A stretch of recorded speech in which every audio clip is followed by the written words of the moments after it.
Hello, Chuggalos. Welcome back to Advent Calendar Day 14 for the Brew Crew podcast.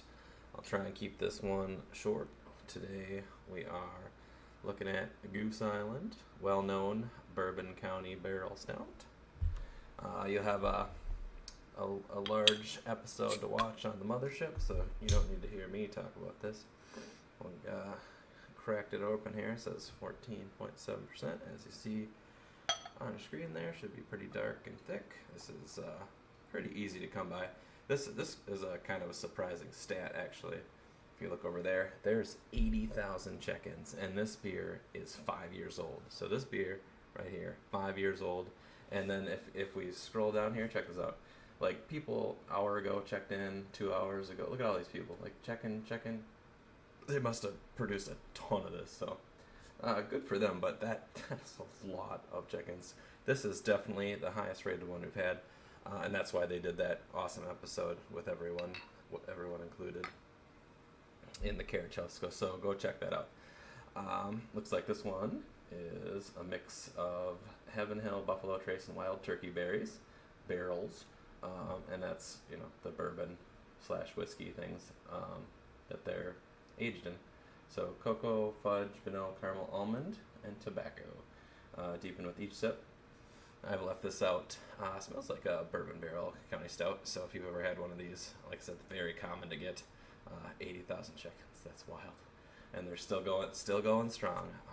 Actually, if you go to the grocery store across the from my house, they actually have just tons of 2021, 2022, so they are going wild with the production, so good for them, but they only make it once a year, so it comes around Christmas time or so.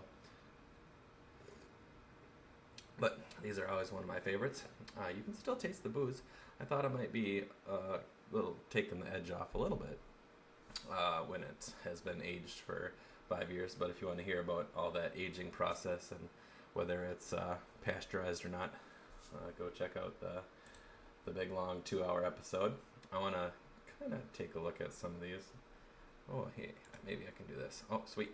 So, looks like for the 2024 variants, they have just the regular.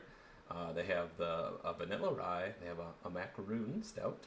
They have a proprietary's barley wine. So, if I see this in the store, I'm definitely checking that out and storing that one for 5 years or so. A Bardstown cast finished stout, and then a rare stout. I kind of read up on this one. It looks like it was introduced a couple years ago, and then they're bringing it back. So I also would like to grab a few copies of that and then put them away, and then maybe we can pull that out for another episode.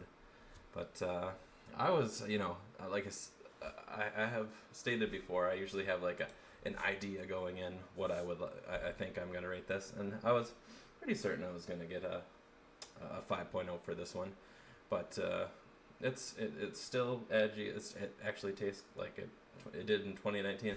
I know I have 0 check-ins over here. It says a 0, but I've not been known for my vigilant check-ins either. I think we've had Untapped going on 10 years ago. I guarantee I've had one, but certainly did not check it in. So check it in if you want to remember what happened. I'm actually going to give this one 4.25. A little too boozy on the edge still. And maybe that's because of that whole pasteurization thing. I'm going to go watch that video with you guys. So cheers to day number 14. I would like to see what's coming up tomorrow. We have some bangers coming out. We got Anchorage, great brewery, so a Colch, so we'll see how they do that. And then there's the Butcher and Brewer, also a good brewery with a barley swine. That's funny. And then so we're over the hump. We're on the way down, and we'll review some more on the podcast. So stay tuned and cheers.